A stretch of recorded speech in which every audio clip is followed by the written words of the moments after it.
زانکۆ شادەمار و نەبزی پڕ لە تڵپەی کۆمەڵگای ئێران. زانکۆکان لە ئێران شادەمار و نەبزی پڕ لە تڵپەی کۆمەڵگای بوون. لە قۆناغی زیاتر لە 3 مانگی ڕابردوودا قوتابخانەکانیش لە پاڵ زانکۆکاندا بوونەتە خاوەنی وەها پێگەیەک. لەمڕۆدا زیاتر لە 2 ملیۆن خوێندکار و 15 ملیۆن قوتابی بوونەتە گرفتێکی چارە هەڵنەگەر بۆ حکوومەتی ئیسلامی. حاکمانی ئیسلامی هەوڵی زۆریاندا تا زانکۆ و قوتابخانەکان کە نەحەوزەی مەزهەبی و تاقمێک ئاخوند و بەسیجی بێمێشک و کۆنەپەرست سەرپەرستی ناوەندەکانی ئاموزشی و ناوەڕۆکی دەرسەکانی خوێندن دیاری بکەن.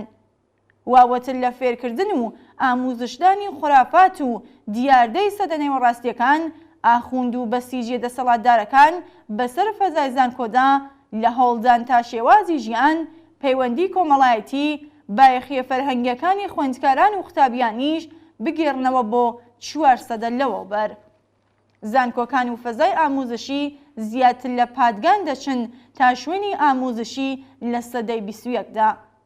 دەرکردنی مامۆستایانی زانکۆ و معلمانی ئازادی خواز و شەریف، ئەستێرەدارکردن و بێبەشکردنی خوێندکاران لە خوێندن، زیندانیکردنی مامۆستایان و خوێندکاران، دامەزراندن و بەهێزکردنی ئەنجومەن و ناوەندە ئیسلامیەکان، هێنانی بەکرێگیراوی لیباس شەخسی و هێزە نظامی و ئەمنیەتی بۆ نێو زانکۆکان، ئەمتیازدان بە ئەندامانی بنەماڵە و کەسوکاری هێزە حکوومەتیەکان بۆ خوێندن لە زانکۆکاندا بەگشتی فەزای زانکۆ و شوێنی ئاموزشی گۆڕیوە بۆ پادگان و حەوزە و حوجرەی تەلەبە و ئاخوند.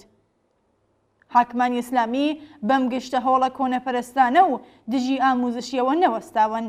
ناوەندە ئاموزشیەکانیان پڕ کردووە لە مزگەوت و حسەینیە. ئاخوند و تەبلیغاتچی مەزهەبی تەنانەت کۆمەڵێک ئاخوندی گەڕیدەش. گزینش و دەستبژێرکردنی خوێندکاران و دامەزراندنی معلم و مامۆستاش دەبێ بە حەوتخانی کۆنتڕۆڵی ئەمنیەتیدا تێپەڕێت و گەلێک ئینسانی شەریف و خاوەنتوانە بە بیانوگەلی ئەمنیەتی لە بنەڕەتدا ئیجازەی چوون بۆ ناوەندەکانی ئاموزشی باڵایان نییە.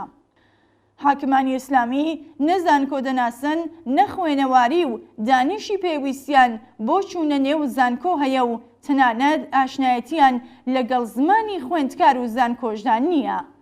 هەڕەشە و سوکایەتی بە خوێندکاران، تەوهین و بێڕێزی بەردەوام بە کادری ئاموزشی و بە خودی خوێندکاران لە زۆمرەی کردارە دزیوە هاوبەشەکانی ئەم ئاخوندە پاسدارە سوخەنڕانانەی نێو زانکۆیە.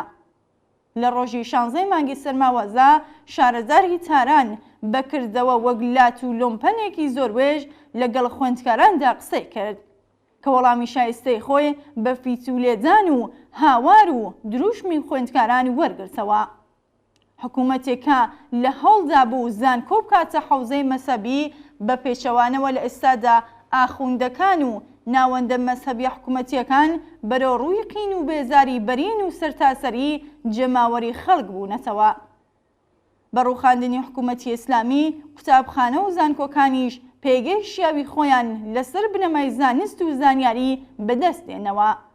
هەوڵە کۆنەپەرستەکانی ڕژیم بۆ بە پادگانی، ئەمنیەتی و حەوزەیکردنی ناوەندە ئاموزشیەکان بەرەو ڕووی شکست دەبێتەوە. جیای دل لە ئاموزش و پەروەرش، داخستنی ناوەندە ئیسلامیەکان لە شوێنەکانی فێرکردن و بارهێناندا لە زمرەی یەکەم دەستکەوتەکانی سەرکەوتنی شۆڕش دەبێت لە ئێران.